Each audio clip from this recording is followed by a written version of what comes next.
Buenas noches, bienvenidos a este programa. Con ustedes, John Ackerman y Sabina Berman. Nuestro invitado, el presidente de la Suprema Corte de Justicia de la Nación, Arturo Saldívar, abordará el tema de interés nacional. ¿La justicia en México será posible? Quédate con nosotros. ¡Comenzamos!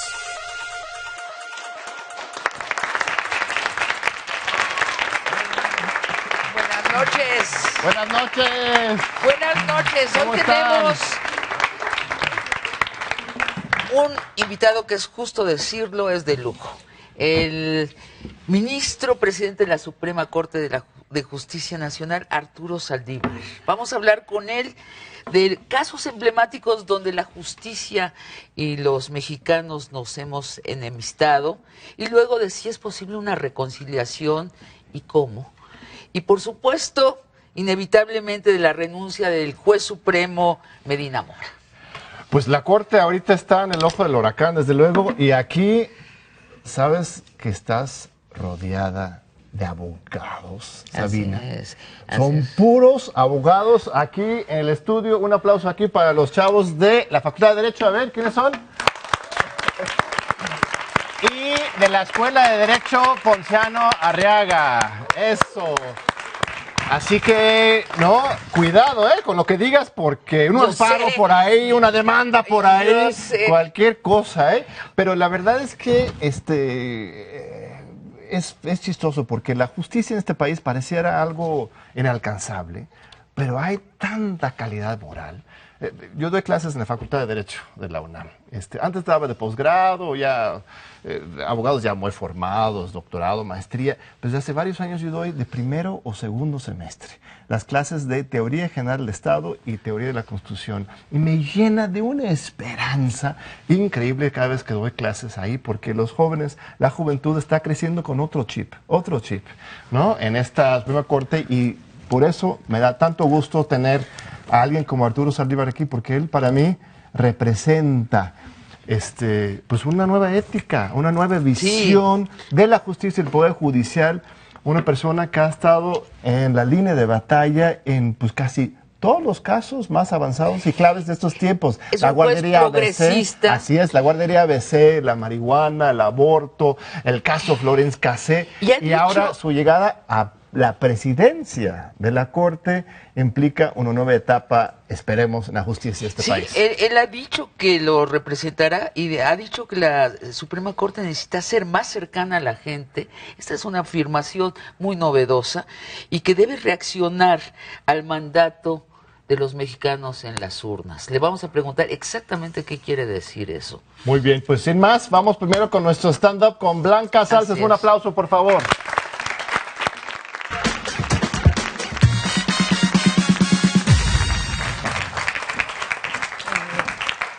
Hola, ¿qué tal? El tema es la justicia en México. ¿Será posible?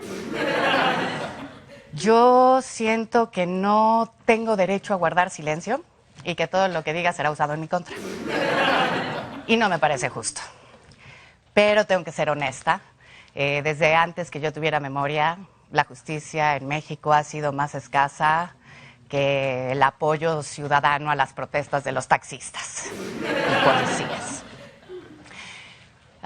La buena noticia es que el Poder Judicial, el sistema judicial mexicano ocupa los 10 primeros lugares mundiales. La mala es que son lugares en corrupción, impunidad y nepotismo. O sea, ser miembro del Poder Judicial en este país es como ser el psicólogo de Donald Trump, que es un chingo de chamba y no le estás haciendo bien. En México se resuelven solo el 5% de los homicidios. O sea, imaginen que en 19 de cada 20 episodios de La Ley y el Orden no atrapan al asesino. Sería así de, güey, ¿qué pedo con estos detectives violando el proceso? No agarran evidencia. Nadie lo vería. Solo el 55% de los mexicanos confía en el Poder Judicial. Un país que no confía en su sistema judicial es como un millonario que no confía en sus escoltas. Cada vez que sale, está así de puta, no me vayan a asaltar o a secuestrar, porque seguro estos cabrones salen corriendo. En México confiamos más en un pitbull callejero que en los jueces. Y bueno, es que un pitbull callejero te podrá atacar de la nada, pero jamás le daría un amparo a Romero de Champs. Hay injusticias que son imposibles de reparar. Si alguien toma una vida inocente, pues lo justo sería que de alguna forma esa persona se convirtiera en la persona que mató y que su vida desapareciera. Pero bueno, eso sería tan imposible como que Francisco Franco hubiera escrito los versos que no escribió García Lorca. Y pensándolo bien, sería un desastre, sería terrible. Imagínate que de repente atropellas por error a Fernández de Ceballos y ahora tienes una deuda de 900 millones de pesos de predial. Tampoco sería justo. Para mí es más importante dar lo que merece a la víctima que castigar al victimario. Me refiero a que para mí lo justo sería que el victimario reparara el daño. A mí, pues, la verdad es que no me sirve de nada que Rosario Robles esté en Santa Marta. Yo preferiría verla usar el dinero que se robó para repartir alimentos y medicinas a las comunidades más necesitadas de este país y que lo hiciera en patín del diablo y disfrazada del Bester Gordillo. La verdad es que lo único que genera durmiendo en Santa Marta es una sonrisa vengativa en mi ser. Y no me gusta sentirme así. Prefiero una sonrisa de saber que las está atendiendo esas comunidades, Rosario disfrazada del Bester y en patín del diablo.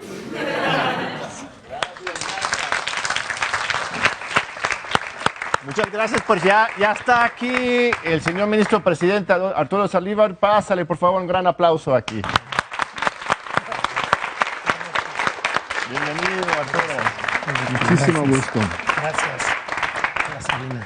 Bienvenido, Arturo. Gracias. Ya te vamos a tutear, ¿eh? Yo sé que usted es el ministro presidente, pero es un honor tener esta oportunidad de dialogar contigo. El honor es mío. Gracias por la invitación. Arturo, decía nuestra standupera que el 55% de los mexicanos declaran en la encuesta nacional de victimización y percepción sobre la seguridad pública, que no tienen confianza en la justicia.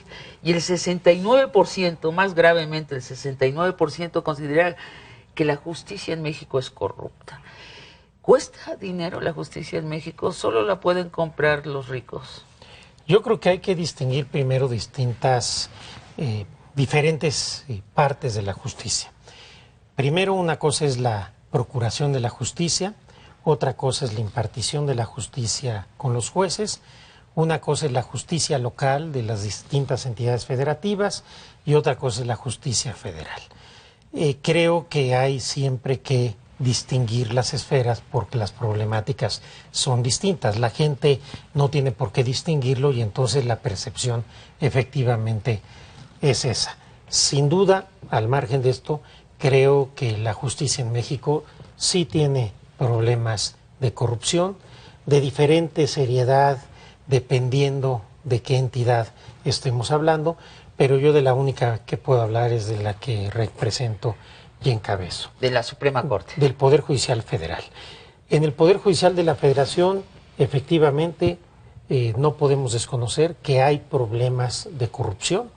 Si bien estos problemas no son generalizados ni mayoritarios, la mayor parte de las juezas, de los jueces, de las magistradas y magistrados federales son honestos, honorables, trabajadores y comprometidos con su trabajo, pero tenemos focos de infección, tenemos malos servidores públicos, tenemos juzgadores que no hacen el trabajo como lo deben hacer y que lamentablemente en ocasiones incurren en estos vicios. En estos meses que llevo yo encabezando la Suprema Corte, hemos en el Consejo de la Judicatura Federal iniciado una campaña A ver, muy intensa. El Consejo de la Judicatura, Sí. vamos a explicarlo, Sí. porque no estamos aquí entre abogados, pero la Suprema Corte de Justicia tiene un cuerpo de jueces, de ministros que deciden los casos, pero también otro cuerpo que es el Consejo de la Judicatura, que administra y controla todos los recursos y los concursos de promoción y los jueces que también encabezas tú. Son dos órganos Sí. y ahí mismo es donde están haciendo ya Sí. una limpia interna de corrupción. El presidente ¿no? de la Corte es también el presidente del Consejo de la Judicatura, que efectivamente administra todo el Poder Judicial, con excepción de la Corte. Y allí estamos realizando una labor muy intensa de combate a la corrupción, con estrategia, con inteligencia y con mucha firmeza. Mi política ha sido cero tolerancia a la corrupción, así lo estamos haciendo y así seguiremos tratando de limpiar aquello que está mal en el Poder Judicial, aquello que no debe existir en el Poder Judicial porque lesiona de manera grave a la sociedad y a las personas. A ver, una propuesta que se ha hecho muy radical para renovar y dinamizar el Poder Judicial es la elección directa de ministros de la Corte o jueces. Sabes, en los Estados Unidos los jueces de distrito en muchas circunscripciones son electos directamente. Esto, desde un punto de vista, podría generar mayor rendición de cuentas. ¿Esto nos convendría aquí en México? ¿O Yo no? creo que esa no es una buena idea. Nosotros tenemos una carrera judicial muy consolidada. Lo que tenemos que hacer, y estamos haciendo, es también realizar cambios en esa carrera judicial. Por ejemplo, cambiando la forma como se educa y se evalúa a los jueces y magistrados, estableciendo requisitos mucho más Un servicio rígidos, civil de carrera muy estricta. pero hacerlo mucho más estricto. Por ejemplo, en Poder Judicial Federal, después de 6 años, un juez o un magistrado es ratificado. Y si es ratificado, ya no puede ser removido, salvo por causas graves, hasta que llegue a su jubilación. Lo que estamos haciendo es acabar con el pase automático. Hasta hace unas semanas, esto bastaba tener los 6 años para que casi en automático se Automáticamente ratificara. Ahora ya no. Los últimos 3 casos de ratificación de magistrados que hemos tenido, solo un magistrado ha sido ratificado. Esto es un cambio de paradigma que me parece que en muy poco tiempo va a ir generando una mucho mayor calidad. Transforma los ética y incentivos técnica, internos, porque transforma sabes, los incentivos, exactamente. Los buenos jueces, los buenos magistrados serán no solo protegidos, sino impulsados por el Consejo de la Judicatura. Los malos servidores públicos, porque sean corruptos, porque sean negligentes, porque sean flojos, pues no van a tener esos estímulos. Arturo, hablemos de esos casos emblemáticos en donde los mexicanos nos hemos enemistado con nuestro sistema de justicia y en especial con la Suprema Corte de Justicia. En 2009, una guardería del Seguro Social en Hermosillo, Sonora, se incendió, fallecieron 49 niños y 106 resultaron lesionados. Y hasta el momento no hay nadie en prisión. Porque los que fueron sentenciados, que eran 19 personas, fueron sentenciados por delitos no graves. Y eso les da autorización de salir bajo fianza. Y pese a todas las evidencias de conductas de negligencia de las autoridades, nadie pagó nada. Este es un sentimiento, esto es una herida en el pueblo mexicano, una sensación de grave injusticia donde nos fallaron los jueces. Yo tenía 2 meses en la Suprema Corte de Justicia de la Nación cuando me toca ser ponente en el caso de la guardería ABC, en una investigación por violaciones graves a derechos humanos cuya facultad se le quitó a la Suprema Corte, curiosamente, después de ese proyecto del caso Exactamente, ABC. para evitar evitar que pudiera esa pronunciarse con esa fuerza Exacto, moral, ¿no? Exactamente. En ese caso, yo presenté un proyecto estableciendo que había responsabilidad constitucional, política y ética de altos servidores públicos del gobierno del presidente Calderón. Y perdiste. Perdió la justicia del Exacto. el gobernador del estado y el presidente municipal. Perdimos la votación por 8 votos a 3 y me parece que ahí se consolidó lo que después ha venido siendo una enorme injusticia. Ahí efectivamente la Suprema Corte Falló. quedó a deber a la sociedad Pero mexicana y fíjate quedó que a deber mi lectura es un poco distinto a porque esas fue una familias. victoria pírrica. Esas victorias que son derrotas para la mayoría, porque al fin de cuentas de lo que nos acordamos es tu proyecto. Fuiste el ponente, votaron en contra, pero eso quedó como la verdad histórica, real, de la condena pública hacia este incidente. Pero vamos brevemente a un corte y regresamos aquí a dialogar con el ministro Arturo Saldívar.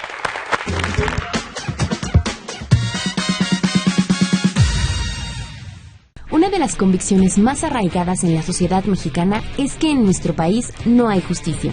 En los últimos años, casos como el de los Porquis, la guardería ABC y el caso Ayotzinapa han aumentado la desconfianza y la mala percepción del sistema de justicia representado por el Poder Judicial de la Federación.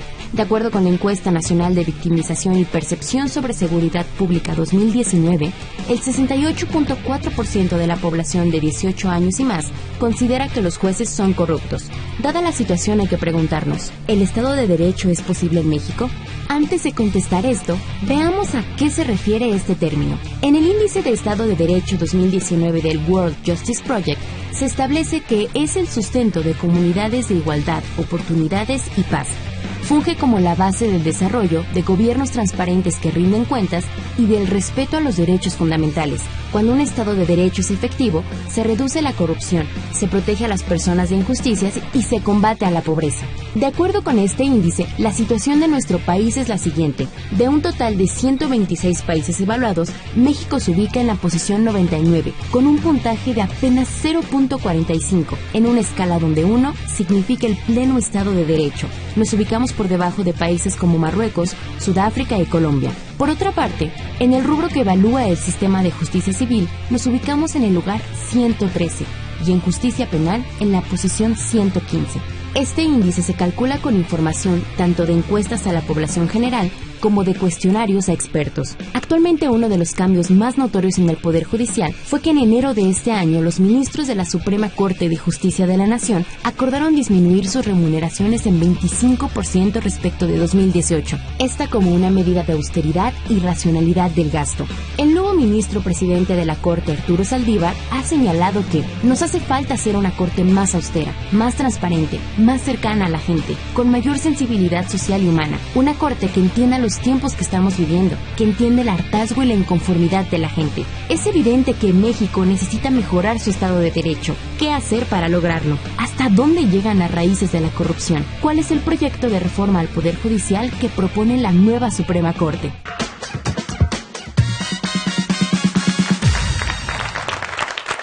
Muchas gracias, aquí seguimos. Estamos hablando sobre el tema de la guardería ABC. Hay tantos casos por revisar. Tú mismo has estado en la vanguardia, en muchos. Hay otro muy sonado históricamente, que es el de Florence Cassé. Sí. Esta francesa que fue acusada, más bien fue armada, una detención en tiempo... en vivo, supuestamente, en televisión, con un conductor, Carlos de Mola, Televisa, exhibiendo a esta persona como una persona culpable, un juicio sumario en la televisión, y después ya vendría el procedimiento judicial. Y al final de cuentas, por tu proyecto fuiste el ponente, si no mal recuerdo, ella es liberada no porque no era necesariamente culpable, sino porque se le violó sus derechos procesales. Cuéntanos cómo fue esa experiencia. ¿Fue difícil la decisión? Ese asunto quizás es el asunto más controvertido de todos los que me tocó ser ponente, porque debido a la campaña mediática que se había hecho durante 7 años, pues prácticamente había ya un linchamiento. Y proponer que se había violado el debido proceso, concepto que entonces no era casi conocido en México, pues era prácticamente una herejía.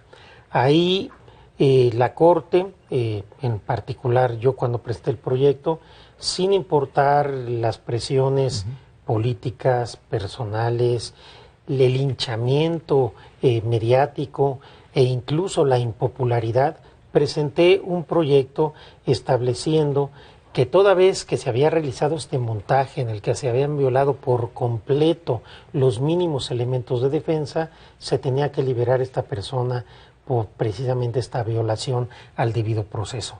A partir de ese caso que fue controvertido, que fue incomprendido, cambió la cultura jurídica en México. Hoy el debido proceso ya está en boca de todos, ya es un valor querido por todos, y creo que ese caso fue paradigmático como un cambio cultural y jurídico de una gran trascendencia. Ministro, yo no estoy de todo de acuerdo, porque Florence Cassés fue liberada, fue muy claro, parecimos en ese momento un país de Occidente, pero estaba interviniendo el gobierno de Francia. En cambio, los supuestos cómplices de ella siguen en la cárcel. Y entonces, ¿por qué justicia para una francesa y no justicia para los mexicanos? Hay que decir dos cosas. Primero, no estaba interviniendo el gobierno de Francia. Eso es un mito. Es un mito. Es un mito. El gobierno de Francia no intervino. Hay quien dice, hubo presiones del gobierno de Francia. ¿En qué puede presionar el gobierno de Francia a un ministro mexicano? Pero ¿cómo entendemos que los mexicanos involucrados están en la cárcel? ¿Por qué los cómplices, por decirlo así, el novio de esta persona, los supuestos cómplices siguen en prisión? Sí. Porque por su estrategia de defensa no se ha dictado sentencia de primera instancia. Entonces, Florence Cassés fue condenada en primera instancia, fue condenada en segunda instancia, se fue al amparo directo. Después hubo un recurso de revisión contra la sentencia de amparo directo, un recurso extraordinario del cual conoce la Corte. En este momento, ni los jueces federales ni la Corte podemos conocer de ese asunto, claro, porque no ha llegado todavía. Por la estrategia de defensa de estas personas no hay sentencia incluso de primera instancia. Entonces las situaciones no son iguales. A lo mejor cometieron los mismos hechos, pero la situación jurídica es diferente porque llevaron caminos de defensa distintos. Pasamos a otro, es que hay tantos casos, marihuana, el aborto, en todos estos temas has estado marcando una pauta muy clara. Progresista. De derechos individuales, pero más allá de derechos públicos, sociales también. ¿Ya sientes que hay una mayoría en la Suprema Corte a favor de esta posición más liberal de avanzado o todavía nos falta para consolidar esto en las jurisprudencias, en el Poder Judicial en general? Yo creo que hubo una primera etapa donde avanzar en esta agenda fue muy difícil, porque éramos minoría en la Corte por un lado, y porque todos ¿Los progresistas? Sí, los liberales, los progresistas éramos minoría, y además la sociedad y los gobiernos también eran parte de una sociedad, de una estructura muy conservadora. Entonces era muy difícil avanzar. Hoy ya hemos tenido en muchos temas una victoria cultural en la Corte. Ya hay posiciones que desde un sitial de ministro no se pueden defender porque ya serían insostenibles en una sociedad como la nuestra. Un caso paradigmático de victoria cultural, el matrimonio igualitario. El matrimonio igualitario hoy se aprueba de manera unánime por el Pleno de la Corte una y otra vez. Esto hubiera sido impensable. Hace apenas 10 años. Y quizás menos. El punto es que hemos ganado la batalla cultural en el debate de los derechos. ¿Y cuándo le toca ese triunfo al derecho de las mujeres a decidir sobre su propio cuerpo? Pues esperemos que pronto. Yo he votado reiteradamente en ese sentido. A mí me parece que nadie está en contra de la vida. Es un falso debate que hay algunos que están a favor de la vida y otros están en contra de la vida. Algunos estamos en contra de criminalizar a la mujer, que es muy diferente. No creo que nadie esté a favor del aborto como método de planeación familiar, pero estamos a favor de que el aborto, en contra de que el aborto se penalice, en contra de que las mujeres se penalicen. La posibilidad que ya se apruebe es una batalla de 30 años. Bueno, se ha avalado la legalización en la Ciudad de México, Oaxaca, pero tú hablas de de que desde la Corte se le obligue. Nosotros tenemos que estar atentos a los casos. Cuando llegaron acciones de inconstitucionalidad que necesitamos 8 votos, era en el gobierno del presidente Calderón y nos faltó un voto. Tuvimos nada más 7 votos. Quizás ahora, si llegaran algunos de estos temas, que creo que hay algunos por ahí pendientes de resolver en la Corte, podamos encontrar ya una mayoría calificada que mande un mensaje muy claro a la sociedad en beneficio de los derechos de las mujeres. Y asociado con esto, brevísimo, hay 9 ministros 2 ministras. Sí. Estamos en una población donde las mujeres somos la mitad de los universitarios somos mujeres. ¿Cuándo nos toca la paridad en la Suprema Corte de Justicia de la Yo quiero Nación? decirte, Sabina, que en el Poder Judicial de la Federación estamos comprometidos con la paridad de género. En esta administración hemos, por primera vez en la historia, están en proceso 2 concursos exclusivamente para mujeres, para juezas de distrito y para magistradas. La primera vez que se ha hecho La eso. primera vez en la historia. Solamente del mujeres poder, pueden concursar Solamente para esas mujeres plazas. pueden concursar. Seguiremos haciendo esto para tratar de ir acortando la brecha de las mujeres con los hombres. Queremos más y mejores mujeres en lugares de decisión. Administrativamente, yo te quiero decir que 2 de las funcionarias más cercanas y más importantes en la estructura de la Suprema Corte, la secretaria general de la Presidencia de la Corte y la coordinadora general de asesores del presidente, son mujeres y son mujeres brillantes. Y estoy yo comprometido con esta agenda. En mi ponencia siempre han trabajado muchas mujeres y estoy con este convencimiento de que hay que ir abriendo las puertas para romper los techos de cristal y para quitar este piso pegajoso que impide Pero que muchas veces. opinemos sobre nuestros asuntos Claro, desde la Suprema Corte. Claro, ¿no? hay mujeres valiosísimas. Lo que pasa es que por cuestiones culturales, que sería muy largo ahora ver, Sí. es complicado que lleguen a ciertos lugares. Por ejemplo, te pongo el caso de juezas y de magistradas. ¿Por qué no tenemos más juezas y magistradas? Porque culturalmente las mujeres todavía siguen al hombre, al esposo, como pilar de la familia, y si ellas las cambian de adscripción, las cambian de ciudad, se les complica muchísimo.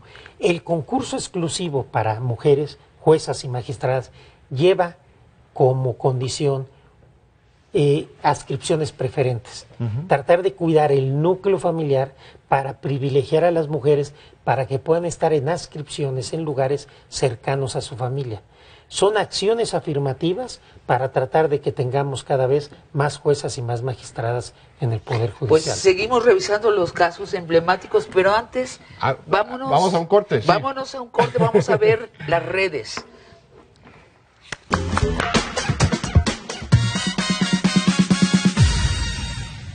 ¿Qué tal, Johnny y Sabina? ¿Ustedes creen que existe justicia en nuestro país? Esta semana Arturo Saldívar nos visita para hablarnos sobre este tema. Y nuestro público tiene muchas preguntas para el ministro presidente de la Suprema Corte de Justicia de la Nación. En Twitter, Alex Roda cuestiona: ¿hay manera de terminar con los jueces corruptos? Pareciera que son cargos vitalicios e inamovibles. Por su parte, Jesús G. tuiteó: ¿cuándo van a hacer investigaciones individuales a cada uno de los jueces? Sanateo preguntó: ¿qué se está haciendo para erradicar el nepotismo generalizado que existe en el Poder Judicial? Tienen en la nómina a la suegra, al amante, a la esposa, a los primos, a los amigos, etc. Antes de continuar, hablemos de nuestro invitado. Arturo Saldívar es abogado egresado de la Escuela Libre de Derecho y es doctor en Derecho por la UNAM. Su propuesta para reformar el Poder Judicial tiene como ejes sustanciales participar en el desarrollo de los derechos humanos, el impulso de criterios garantistas con un impacto real en beneficio de las personas, la lucha contra la corrupción y el nepotismo, la igualdad de género y paridad, mayor exigencia y supervisión para la ratificación de los juzgadores y mayor eficiencia administrativa y austeridad. Ahora que conocemos más el proyecto del ministro presidente, vamos a ver qué otras preguntas nos propone el público. En Facebook, Rodolfo de la Vega cuestionó: ¿cómo hacer para ir eliminando la corrupción del Poder Judicial? Gidel Flores nos pide preguntar sobre un proceso o vía de democratización del sistema de justicia federal. Por otra parte, le preguntamos a los internautas si el Poder Judicial necesita una transformación de fondo. Omar Espino Durán nos contestó: se deben ir los ineptos y corruptos. Eduquen a jueces y magistrados sobre la importancia de los derechos humanos. También le pedimos a nuestro público que nos contara sobre sus experiencias con las instituciones de justicia. Eduardo Turambar nos compartió: se hace justicia para proteger y salvaguardar empresarios y sicarios. Entre más leyes tenga una constitución, más corrupción y prácticas clientelares. Estas son las inquietudes y percepciones de nuestro público sobre el sistema de justicia en México. ¿Qué opinan ustedes, Johnny y Sabina? Vuelvo al estudio. Ministro, pues vamos a otra herida en la conciencia de nuestro país, Ayotzinapa. 43 normalistas desaparecieron en el estado de Guerrero. El 19 de septiembre pasado, un juez federal liberó a 24 personas presuntamente responsables de esa desaparición. En opinión del subsecretario de Gobernación, Alejandro Encinas, esta liberación apresurada, dice él, representa las inercias de lo más corrupto, incapaz y parcial del régimen anterior, dejando en la impunidad a quienes alteraron la investigación. Dice, es una afrenta para las víctimas y sus familias, además muestra la miseria y podredumbre en que se encuentra el sistema de justicia del país. Me parece que es un juicio equivocado e injusto con el juez. Hubo una sentencia de un tribunal colegiado con residencia en Tamaulipas, y esa sentencia, que fue muy aplaudida y muy comentada por mucha gente, estableció la posibilidad de la comisión de la verdad, pero también invalidó una enorme cantidad de pruebas. Estableció que habían sido torturados quienes estaban detenidos y procesados. Dijo que prácticamente todas las pruebas que había recabado la Procuraduría eran ilícitas, que toda la actividad que había hecho la Procuraduría era parcial porque el procurador era designado por el presidente. Esa sentencia le obliga al juez. En este caso, lo que habría que discutir es si aquella sentencia fue correcta o no. Yo no voy a discutirlo en este momento, pero el juez, en este caso, lo único que hizo fue cumplir con lo que le mandaba por un lado el tribunal colegiado y después un tribunal unitario de circuito. Entonces, por supuesto que el hecho de que no estén procesados y condenados quienes son culpables de la desaparición de estos chicos es extraordinariamente grave y doloroso, pero no busquemos los culpables donde no están. En el mensajero, o sea, no aquí lo que estamos viendo es que el problema es mucho más de fondo, es desde la misma integración de las carpetas de investigación, desde la misma investigación de los hechos, es decir, la Procuraduría General de Justicia de el gobierno de Peña Nieto, que desde un inicio hubo problemas con esta investigación que están generando este fallo. Eso no nos quita a la ciudadanía la sensación de enorme impunidad, ¿no? Sí, pero creo que hay que ser muy claros porque muchas ocasiones se carga el costo al juez.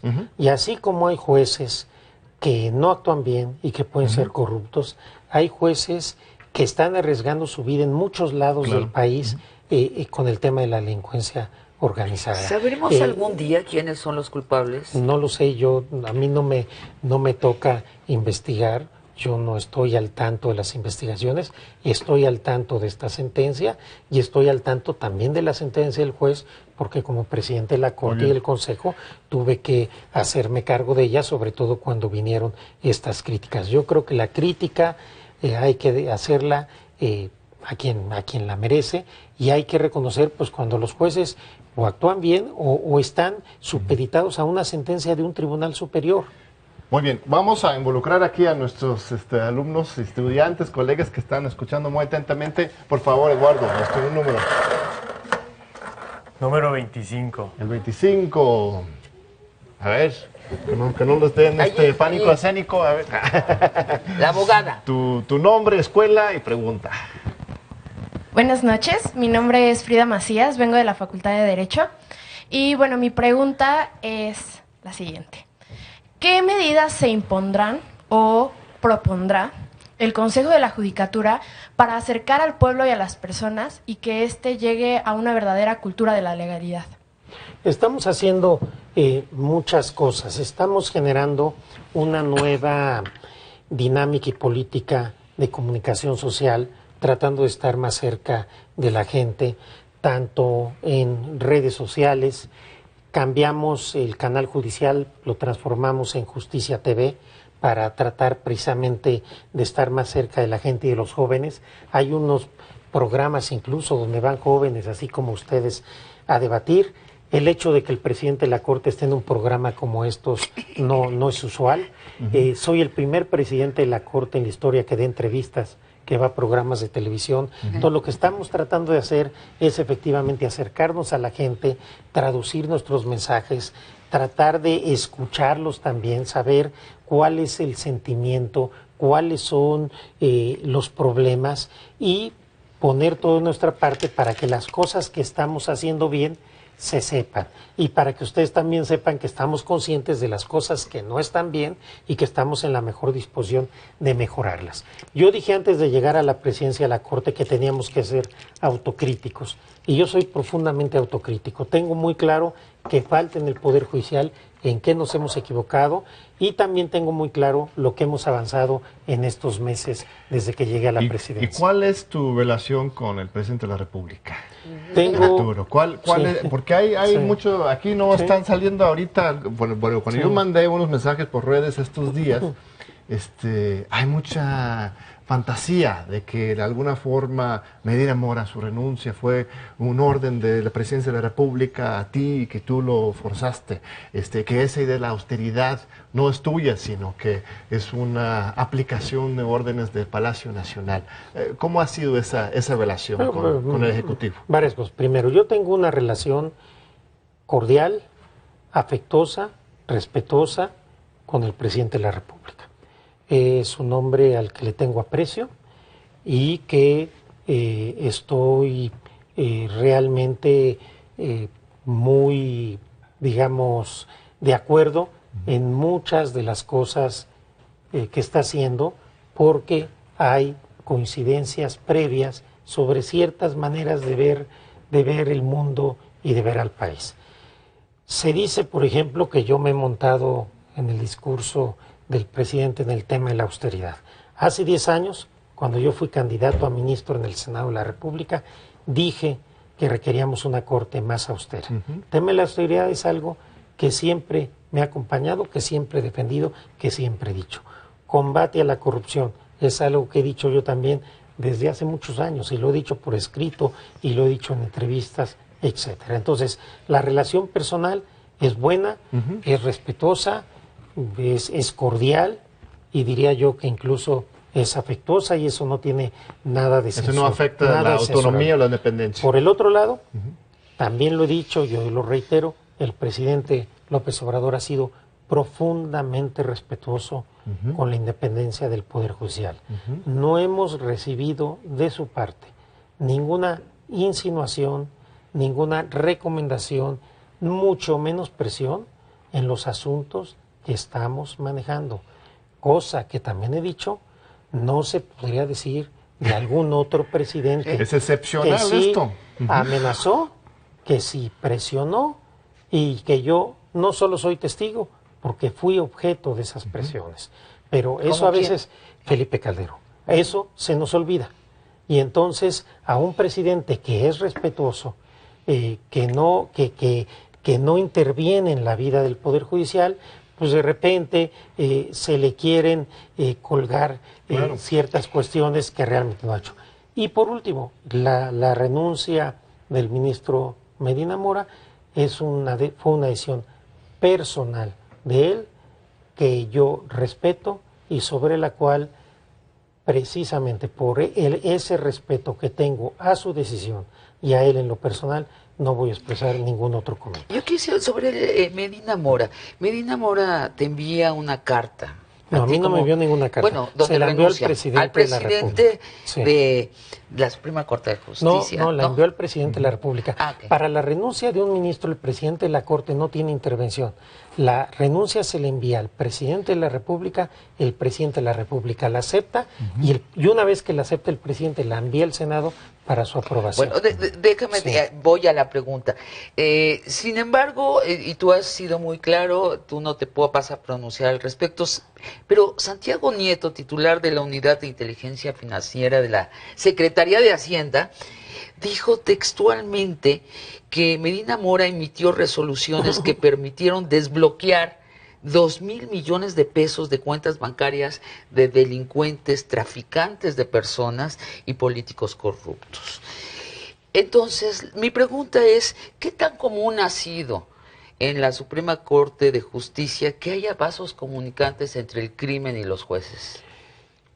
Sobre el tema del ministro Minamora no tengo ningún comentario. Sobre la comunicación entre crimen y jueces. En el Poder Judicial en general, sí hemos tenido casos y circuitos donde hemos detectado cierta vinculación de ciertos jueces o magistrados con crimen organizado.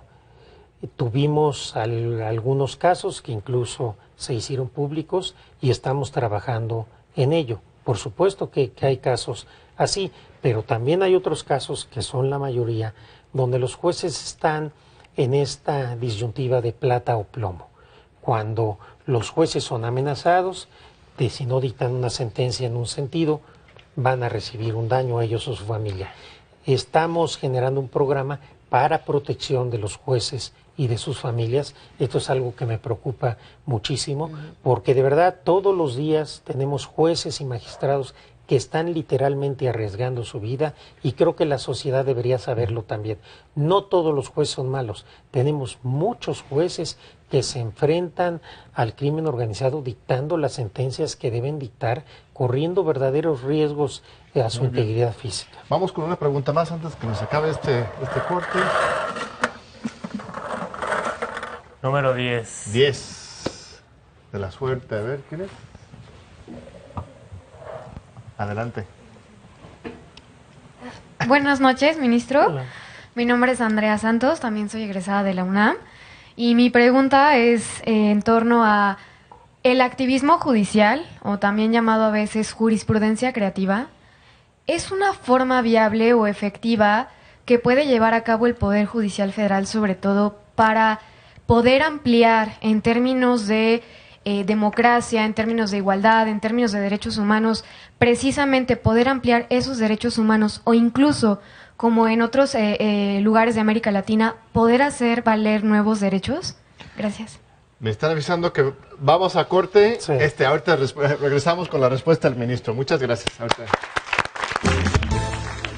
Pregunta aquí al señor ministro sobre el tema del activismo judicial e interpretativa. A ver, más que hablar de activismo judicial, yo hablo de métodos interpretativos. Los criterios o los métodos tradicionales de interpretación del derecho son insuficientes para interpretar la Constitución y sobre todo los derechos humanos. Por supuesto que los jueces modernos estamos obligados a generar criterios, métodos, estrategias interpretativas que puedan expandir los derechos en beneficio de todas las personas. Criterios cerrados, criterios letristas, no sirven para la interpretación constitucional.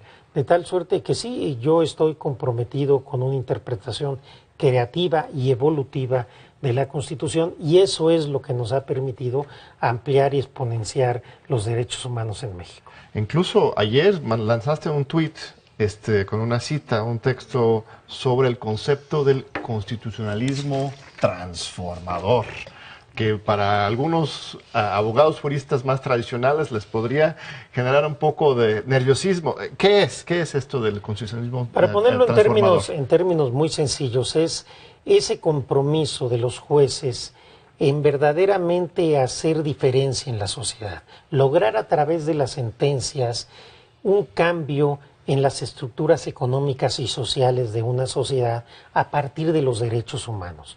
Los derechos humanos y la Constitución se puede interpretar para respetar y proteger el status quo o para cambiar la realidad.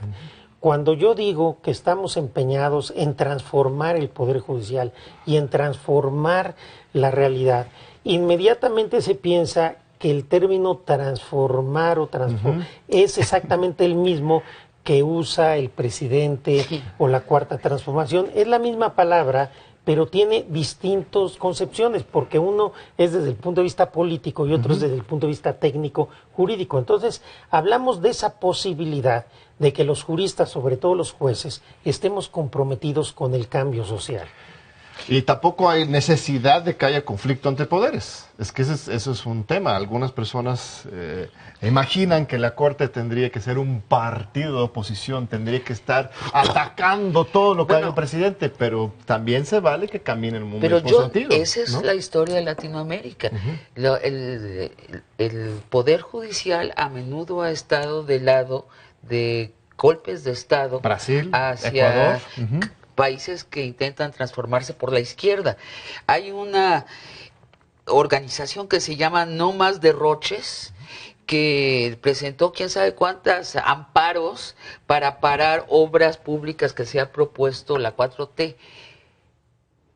¿Cuál es la actitud de la Suprema Corte de Justicia frente a esta esperanza de la derecha de que la Suprema Corte de Justicia sea el bastión para detener a la 4T? A ver, sobre esos amparos no voy a pronunciarme, están en un juzgado y después en un tribunal colegiado, pero sí he dicho, porque creo que es notorio, que hay cierta parte de la oposición y de la comentocracia también, que perdieron en las urnas y pretenden que el Poder Judicial, en particular la Corte, sea una oposición al gobierno.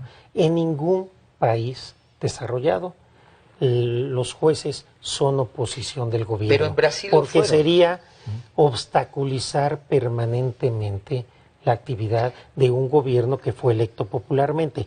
Nos toca a los jueces y a la Corte en particular defender la Constitución y los derechos. Cuando cualquier autoridad vulnera un derecho humano, vulnera la Constitución, nos toca invalidar esa decisión, esa norma, esa ley, pero no nos toca generar una oposición política desde la Corte. Esto me parece que no es tan inocente como pretende verse. Y yo he dicho insistentemente que la Corte no es ni será un partido de oposición. Y entonces me dicen, nadie les está pidiendo que sean un partido de oposición. No, no lo están diciendo así, pero al pretender que la Corte sea una oposición al gobierno, entendido como un órgano que obstaculice todo lo que está haciendo un gobierno que fue electo popularmente, nos están pidiendo eso. Y eso distorsiona la democracia. No solo, yo creo que es muy peligroso. En Brasil lo que sucedió es que el Poder Judicial primero se opuso al gobierno de izquierda, pero después generó nuevas reglas espontáneamente y finalmente lo derrocó. Sí, definitivamente me parece que los jueces tenemos que ser muy vigorosos y muy enérgicos en la defensa de la Constitución y los derechos, pero también muy cuidadosos y muy prudentes de entender que la arena político-partidista no nos toca. Claro. Ahí la población, la gente, es la que decide en las urnas y ahí es donde se deben dirimir por los programas de gobierno que la población quiere. Y así como hay que saber ganar, pues hay que saber perder. Muy bien, vamos con otra pregunta, Eduardo, por favor. Número 9. 9. Aquí, adelante. Bueno, buenas noches, ministro. Mi nombre es Daniel Esquivel y vengo de la Facultad de Derecho de la Universidad Nacional Autónoma de México. Mi pregunta es, esta corte progresista que estamos viendo que está generando nuevas expectativas, ¿qué oportunidades está brindando a los jóvenes recién egresados con corta edad, con poca experiencia, para que puedan acceder a una carrera judicial o a oportunidades laborales dentro del Poder Judicial de la Federación? Gracias. Tenemos muchos programas, tanto en la Corte como en el Poder Judicial, para que puedan acceder jóvenes. Tenemos programas de servicio social, tenemos programas de prácticas judiciales y realmente si ustedes se dan una vuelta en la Suprema Corte, se darán cuenta como en todas las ponencias hay muchísimos jóvenes, estudiantes, algunos recién egresados, que precisamente quieren tener esa experiencia de estar en la Corte y a partir de estos tipos de programas se abren las puertas. En lo particular, mi ponencia, que ahora está distribuida en distintas partes de la presidencia de la Corte, estuvo siempre integrada y está integrada por una gran cantidad de jóvenes y por una gran cantidad de mujeres. Entonces, definitivamente tenemos programas para abrir las puertas a los jóvenes. Si estás interesada, seguramente habrá posibilidades. Vamos a las redes porque no hemos tomado en cuenta. Aquí está Isabel Alfaro. ¿Por qué si hay separación de poderes tiene que intervenir el Senado para avalar la propuesta del Ejecutivo? Que no deberían ser autónomos para decidir cada uno por su parte. ¿Pero para qué? ¿Para nombrar a los ministros? Pues o para la renuncia? supongo, estoy leyendo es parte de los para el nombramiento de los ministros. Sí, es parte de los equilibrios constitucionales. nosotros, los ministros, la Corte puede invalidar los actos y las leyes del Ejecutivo y Legislativo. Claro. Esa es nuestra parte activa. ¿Cuáles son los controles, algunos de los controles que tienen los otros poderes sobre el Tribunal Constitucional que intervienen en la integración del Tribunal Constitucional? ¿Pero imaginas Entonces, alguna forma diferente de nombrar ministros o crees que está bien a como está? yo quitaría la terna y dejaría que fuera propuesta del presidente y ratificación del Senado. Directo, Pero yo- sin terna, entonces. Sin terna. Pero yo creo que ¿Por es qué? un- ¿Por cuál motivo? Porque me parece que las ternas han distorsionado mucho el sistema y no han sido lo más adecuado. Yo creo que sería mejor un candidato, que se haga un análisis exhaustivo sobre ese candidato o candidata y se ratifique. por Como en el los Senado. Estados Unidos, así Como es en los como Estados ocurre. Unidos, sí, Aquí exacto. la terna como de vaga, Sí, y se diluye, presta a ¿no? veces a negociaciones, a chantajes, a muchas cosas. Decía en las redes, ¿tienen los jueces en la nómina a la esposa, a la novia, a la hija, al Doberman, al jardinero? Sí. Y también por acá aparecían otras que decían, sí, se bajaron el salario y su autoridad consistió en bajarse solo el 25%, siguen ganando más que el presidente. A ver, aquí hay varias cosas. Primero, sí tenemos un problema grave de nepotismo en el Poder Judicial Federal, ya lo estamos combatiendo, estamos cambiando de adscripciones a juzgadores que tienen este problema y estamos por emitir toda una reglamentación y política de cambios de adscripciones por el tema del nepotismo. Ahora, por lo que hace a los salarios, lo que sucede es que los salarios de los ministros y de los jueces federales está protegido por la propia Constitución por ser una garantía de independencia judicial, de tal manera que nosotros tomamos la decisión de mutuo propio para, primero, mandar un mensaje de que somos conscientes de la situación, de que lo hacemos por una una necesidad de generar una mayor legitimidad social y esto nos permite al mismo tiempo poder lograr que los jueces y magistrados realicen bien su función. Pero Arturo, a ver, Sí. el artículo 127 Sí. de la Sí. Constitución dice Sí. explícitamente Sí. que ningún servidor público Sí. podrá recibir remuneración mayor Sí. a la establecida para el presidente de la República. Sí, pero hay un Entonces, transitorio que protege a los jueces, a los magistrados, a los ministros, etcétera. Ese sería otro. El 94, otro pues. debate, sí. Ajá. El 94 y el transitorio a la reforma del Bueno, del pues entre el 127. transitorio, Sí. la cláusula y la ley, nos tenemos que despedir. Muchas gracias, ministro. Gracias, un gracias, aplauso, Adrián. por favor, para nuestro invitado. Muchas gracias. Nos vemos el próximo Próxima martes. semana. Vamos con Rocío Nale en 8 días. Sí, aquí está.